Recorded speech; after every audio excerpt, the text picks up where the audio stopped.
Hello guys, welcome to a new video of Fischer series. Today we're round number 5 of the Curaçao candidates of 962. It's Fischer against Viktor Korchnoi, and this is a beautiful game, a queen sacrifice to end it off. So I can't wait to show you the game. Fischer has the white pieces and he starts with e4.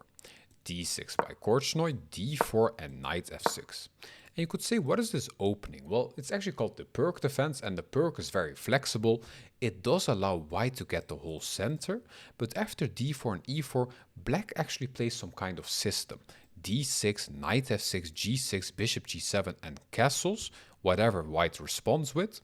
So it's a very easy opening on the lower levels, but it's also played on the top levels, even by Magnus Carlsen. So what happens after knight f6? Well, we're attacking the pawn, so knight c3 logically, defending it. Now g6, and here it branches out.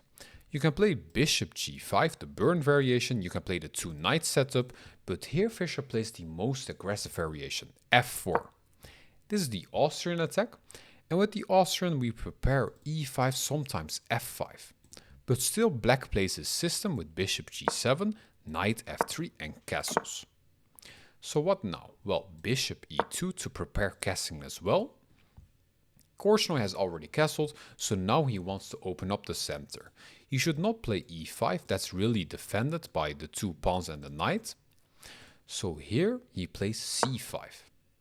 Well, now pawn takes, and here you could take back, but that's not a good move, because now we can actually play e5. So that's why here Korchnoi plays the main move in the perk defense, queen to a5. And on the lower levels, white would think, well, I'm up a pawn, why not grab another pawn? Pawn takes. Well, that allows knight takes e4, the knight is pinned to the king, and all of a sudden, there's a triple attack on your knight. So that's not possible, that's why Fischer here plays the main move, castles, queen takes c5 with check, king to h1, and knight to c6. So now we're out of the opening. What now? Well, here Fischer plays an interesting move, knight d2. And knight d2 basically prepares knight b3, rotating the knight to the queen side and attacking the queen with tempo. But it actually gives away the advantage, but only does so if black finds this really nice move, a5. Korchnoi finds it. Well, can we not still play knight b3, attack the queen? Okay, queen b6, but what's the purpose of a5? The purpose is to play a4. The knight cannot come forward, it would have to go back, and that's not something you want to do. So Fischer here plays a4 to stop a4 by black, but that allows this really nice square for the knight, so the knight jumps into b4. So what now? Well, here white would have to play slowly, something like bishop d2, rook c1, queen to e1, but here Fischer plays a really interesting move, g4. And g4 actually allows this beautiful tactic by Korchnoi. And he finds it. Bishop takes g4. Well, is that bishop not attacked twice and only defended once? Well, after bishop takes, knight takes and queen takes, white is up a piece for a pawn. But this queen was a crucial defender of the c2 pawn. So now knight takes c2, attacking the rook, and the knight is also hanging. So knight b5, making sure that you cannot take the knight. Now knight takes rook, knight takes knight. And at the end of this combination, black has a better position. Korchnoi now plays queen to c6, wanting to take this pawn with check.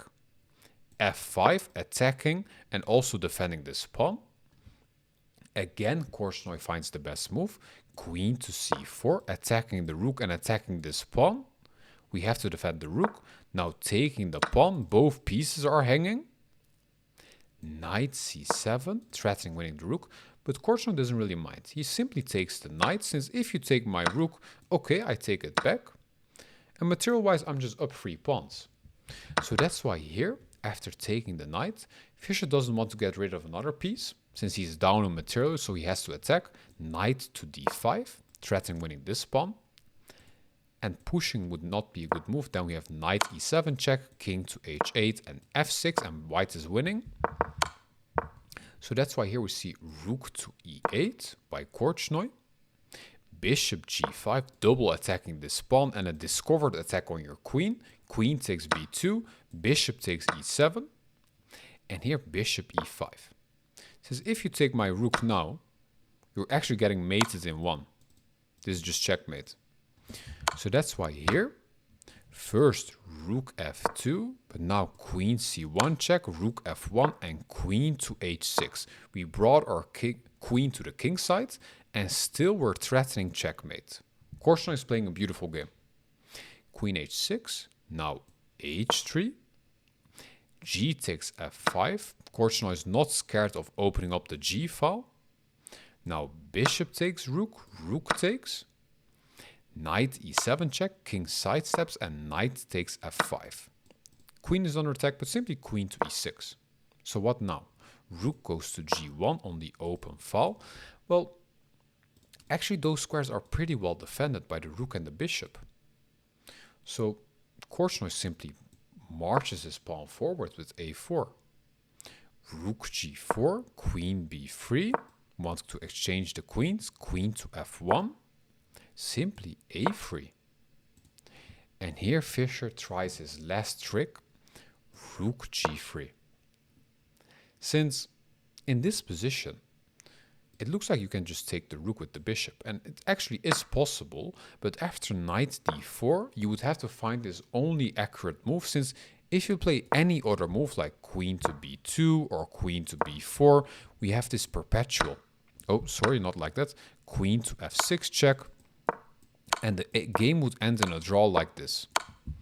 So that's why here you would have to find queen to e3, since after check, king sidesteps, you cannot give another check.